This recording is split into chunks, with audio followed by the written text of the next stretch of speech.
இப்போ தான் நம்ம கடைக்கு நகரை வந்திருக்கு பாருங்கள். இப்போ தான் நம்ம பிரிச்சுக்கிட்டு இருக்கோம். நிறைய நகரை இருக்குது, ஒன்றும் பிரச்சனை இல்லைங்க. அவ்வளோ ஃப்ரெஷ்ஷாக இருக்குது. அடுத்தது கட்டை முரலுங்க. கட்டை முரல்லாம் பாருங்கள் எவ்வளோ ஃப்ரெஷ்ஷாக இருக்குங்க. சைவ மீன்லேயே அவ்வளோ மருத்துவ குணம் நிறைஞ்சதுங்க. அடுத்தது ஊடகங்க.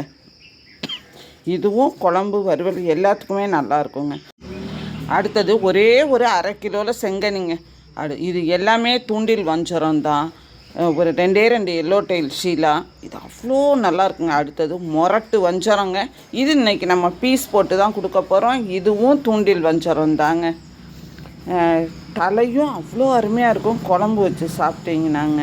அடுத்தது வெள்ளைக்கிழங்கா, கோடியக்கரை வெள்ளைக்கிழங்கா. கிலோவுக்கே வெறும் 15 மீன் தாங்க. அவ்வளோ ஃப்ரெஷ்ஷாக இருக்குது, சைஸாக இருக்குதுங்க. அடுத்தது இறாலுங்க. எஸ்என் இறாலு, எக்ஸ்போர்ட் இறாலு. இது அவ்வளோ ருசியாக இருக்கும். உங்கள் குழந்தைங்களுக்கு இந்த லீவுக்கு நீங்கள் ஸ்நாக்ஸாக செஞ்சு கொடுத்தீங்கன்னா சாப்பிட்டுக்கிட்டே இருப்பாங்கங்க. அடுத்தது முள்ளுவாலை. இதை மட்டும் நீங்கள் சாப்பிட தெரிஞ்சுக்கிட்டிங்கன்னா இருக்கிற மீன்லேயே ருசியான மீன் இது தாங்க. குழம்பு வச்சிங்கனாலும் அவ்வளோ நல்லா இருக்கும். முள் தான் கொஞ்சம் அதிகமாக இருக்குங்க. அடுத்தது வெலை மீனை பாருங்கள். இன்றைக்கி வந்திருக்க வெலை மீன் எல்லாமே மொரட்டு வெலை மீனுங்க. போன்லெஸ் போட்டால் அவ்வளோ நல்லாயிருக்கும். அடுத்தது இது செங்கோடுவாங்க.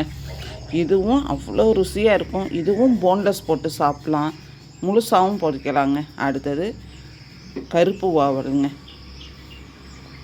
இது பொரித்து சாப்பிட்டோம்னா கறி மாதிரியே இருக்குங்க. அடுத்தது கோடியக்கரையிலேருந்து நம்மளுக்கு நண்டு வந்திருக்கு. இன்றைக்கி வந்துருக்க நண்டெல்லாம் பாருங்கள், மொரட்டு நண்டுங்க. ஆண் நண்டும் இருக்குது, பெண் நண்டும் இருக்குதுங்க. எந்த நண்டு வேணால் நீங்கள் வாங்கிக்கலாம்.